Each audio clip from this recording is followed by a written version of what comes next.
Oke, assalamualaikum warahmatullahi wabarakatuh. Kembali lagi di channel YouTube aku. Jangan lupa untuk selalu like, komen, subscribe. Jangan lupa juga untuk selalu view video aku agar channel aku terus berkembang.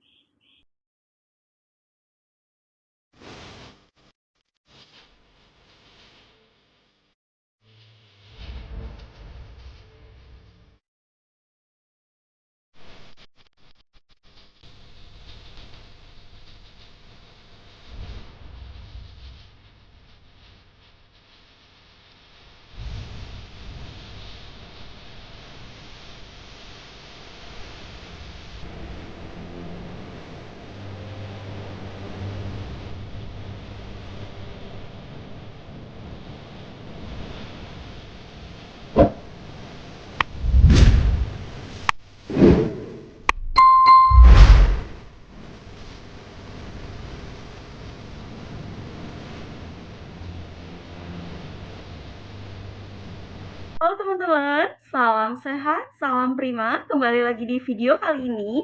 Kebetulan untuk video kali ini aku akan Q&A answer ya. Aku akan jawab pertanyaan dari izinnya Teh. Ini pertanyaannya dari kakak kelas aku pas SMP. Kebetulan beberapa hari yang lalu aku itu posting di di story Facebook, posting ya tentang BPJS gitu ya, template atau poster, banner. Pertanyaannya kayak gini, ini bahasa Sunda, cuma nanti aku langsung terjemahkan aja ya. Katanya, Dek, kalau bikin BPJS, PBI, anak kedua umur 2 tahun bisa atau enggak? Ibu dan anak pertama dapat BPJS, PBI, APBN. Oke, kita jawab pertanyaannya ya. Oke teman-teman, sebelum lebih jauh aku jelaskan tentang BPJS yang ditanggung oleh pemerintah atau subsidi dari pemerintah. Aku di sini mau review dulu jawaban aku di messengernya ya. Aku mau review dulu uh, apa jawaban aku ke kakak kelas aku ini. Nah, terus kalau misalkan kalian penasaran, stay tune terus ya. Oke teman-teman, ini aku review ya jawaban aku di sini. Ini bahasa Sunda, cuma aku langsung aja terjemahkan ke bahasa Indonesia ya. Aku jawab gini, kalau misalkan mau dimasukin lagi ke APBD itu lewat desa. Oke. Kalau mau normal itu juga bisa. Tapi biasanya kalau ibu, anak, dan keluarga intinya sudah dapat sebelumnya dan terdaftar di BPJS yang ditanggung oleh APBN, itu biasanya anak yang selanjutnya juga masih tercover ya teman-teman. Ingat, masih tercover. Lalu pertanyaannya, lalu dia jawab lagi, oh iya, belum dicek lagi. Pas hamil, belum sempet buat BPJS calon bayi. Soalnya lahirannya di praktek bidan. Mau BPJS, PBI, APBN buatnya yang gratis seperti punya ibu dan keluarga inti yang lainnya. Gitu ya kurang lebih reviewnya. Oke teman-teman, itu kurang lebih jawaban aku ke beliau ya. Aku di sini bakal jelaskan lebih runtut tentang tentang bayi yang di cover oleh BPJS, PBI, APBN, dan APBD. Tapi sebelum lebih jauh, tentu teman-teman pasti kalau yang awam PBI, APBN, APBD itu apa? Kalau teman-teman sebelumnya udah lihat video aku di channel aku sebelumnya, itu aku udah jelasin beberapa kata-kata kunci yang biasa didengar di pengetahuan seputar BPJS ya, baik BPJS Kesehatan, BPJS Ketenagakerjaan, itu bahasa-bahasanya biasanya sebelum aku menjelaskan atau Q&A Sur itu aku jelasin dulu singkatan-singkatan dari bahasa yang terdapat di video aku. Gitu ya teman-teman. Oke, satu-satu ya aku jelasin. Di sini ada kata PBI. PBI itu kepanjangan dari pemberi bantuan iuran. Oke, jadi bisa dikatakan orang yang masuk ke dalam kategori atau masuk ke dalam program PBI ini biasanya akan tercover asuransi kesehatannya oleh pemerintah gitu ya teman-teman. Jadi gratis teman-teman. Udah nggak perlu bayar lagi. Sekarang kan BPJS masih terdapat 3 kelas ya, kelas 3, kelas 2, sama kelas 1. Kalau misalkan sudah terdaftar di PBI, itu akses kesehatannya gratis ya teman-teman. Biasanya ada syaratnya. Terus dari mana sih atau gimana sih cara gimana sih cara masuk atau cara mendapatkan program PBI ini? Oke, di sini aku mau sharing aja. Ini biasanya datanya itu sudah masuk ke DTKS ya teman-teman. Jadi data yang dirangkum atau dimasukkan ke dalam kategori PBI itu warganya biasanya sudah dicatat atau di sensus mungkin bahasanya oleh pemerintah setempat dengan syarat-syarat yang biasanya sudah ditentukan di suatu daerah tersebut, apakah masuk kategori miskin atau tidak. Oke, jadi sebenarnya dimasukkan atau tidak, dapat BPJS gratis atau tidak, itu dari pemerintah setempat itu sendiri teman-teman. Jadi bukan semata-mata diambil langsung misalkan dari pemerintah pusat, nggak gitu ya teman-teman. Tetap jalurnya dari sensus atau enggak dari data pemerintah setempat gitu ya. Oke teman-teman, aku resam lagi ya. Berarti data yang masuk ke dalam anggota PBI itu datanya tetap dari pemerintah setempat. Jadi data teman-teman yang mendapat bantuan atau data yang di-cover oleh BPJS, PBI itu tetap datanya dari pemerintah setempat ya. Jadi Dinsos tidak semata-mata ngambil, misalkan pusat ngambil nih datanya segini ini aja, enggak gitu ya. Tetap dari pemerintah setempat ya teman-teman. Nah, selain itu dananya dari mana?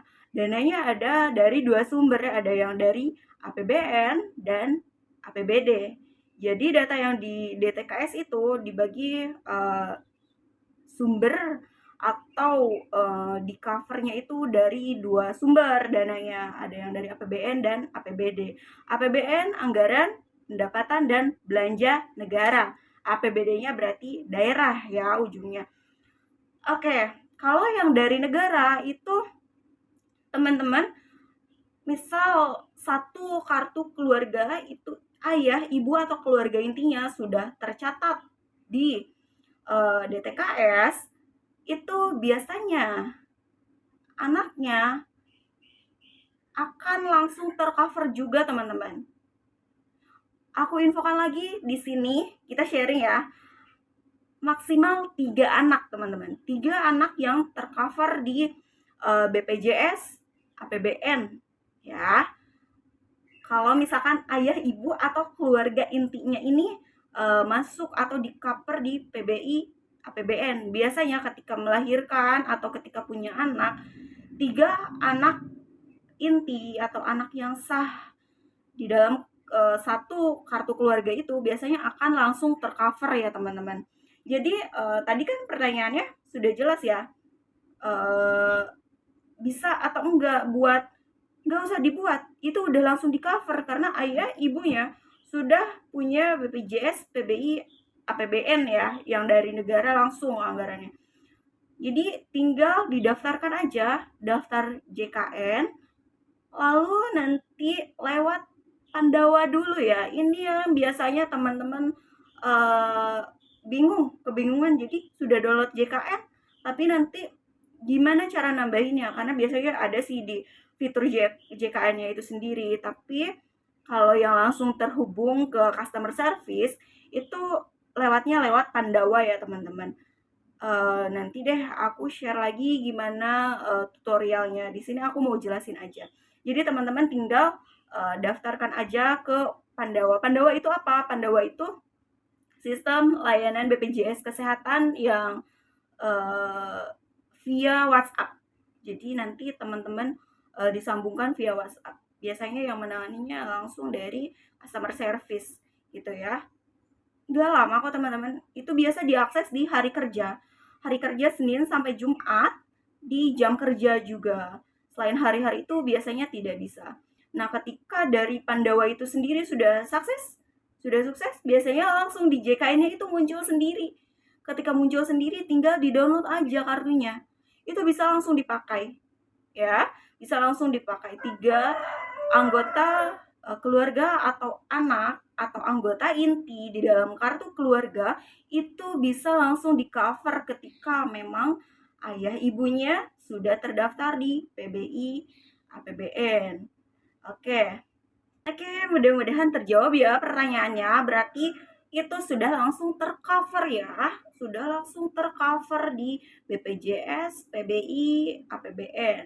Kalau yang dari APBD itu biasanya harus didaftarkan ulang melalui pemerintah desa karena data yang ke DTKS atau data terpadu dan kesejahteraan sosial itu biasanya datanya diupdate dari pemerintah setempat ya teman-teman.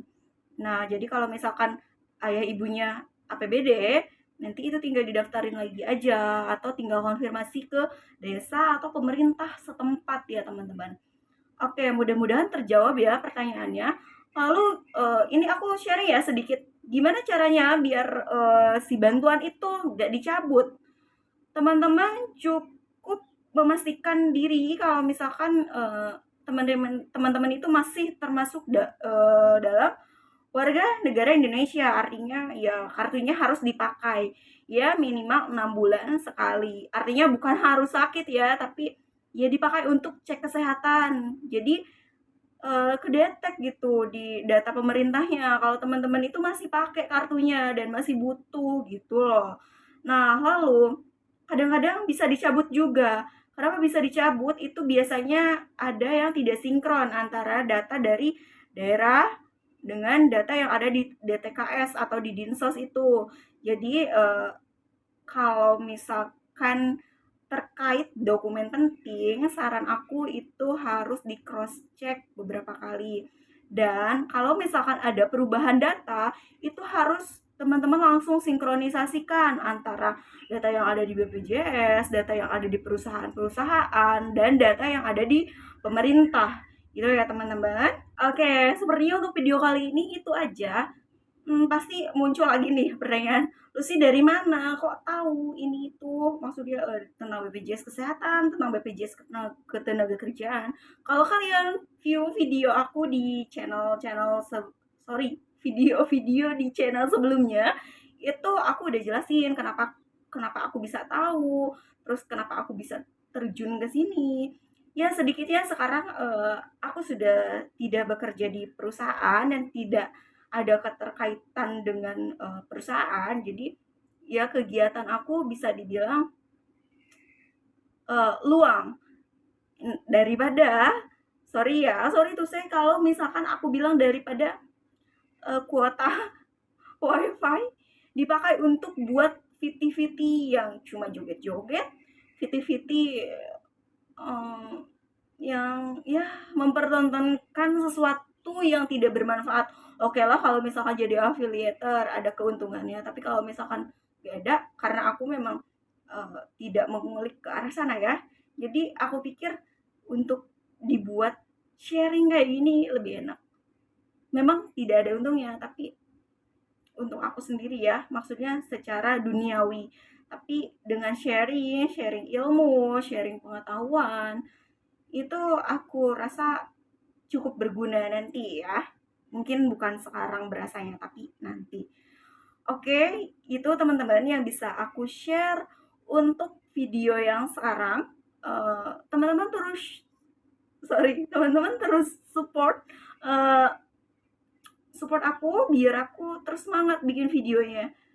Atau enggak teman-teman boleh nanya biar aku muncul terus nih di channel aku karena banyak pertanyaan. Karena kadang-kadang bingung juga mau bahas apa. Tapi sebenarnya banyak sih dan masih banyak juga orang-orang awam apalagi kan sekarang masyarakat-masyarakat Indonesia apalagi yang sudah mulai berumur itu kan sekarang apa-apa teknologi ya teman-teman. Sedangkan kalau yang sudah berumur boro-boro teknologi gitu. Kalau yang muda tidak merangkul itu mau siapa? Kalau bukan kita mau siapa? Oke, gitu ya teman-teman. Oke, itu aja udah terlalu banyak banget aku jelasin tentang BPJS ini. Mudah-mudahan bermanfaat ya teman-teman. Selalu di-share video-video aku biar masyarakat Indonesia lebih smart ya. Lebih smart sih. Itu aja. Kadang-kadang bukan hanya orang tua aja kok yang nggak tahu. Anak muda juga banyak yang nggak tahu. Karena keterbatasan. Terus karena nggak ngulik, nggak rajin. Padahal kita search engine banyak, YouTube banyak, maksudnya tinggal dengerin aja kok, tinggal baca gitu ya teman-teman. Oke, itu aja untuk video kali ini. Mohon maaf apabila dalam penyampaian ada beberapa yang memang informasinya kurang nyampe atau kata-katanya tidak tersusun dengan rapi. Mohon dimaafkan ya. Itu aja yang bisa aku sampaikan. Terima kasih banyak. Assalamualaikum warahmatullahi wabarakatuh.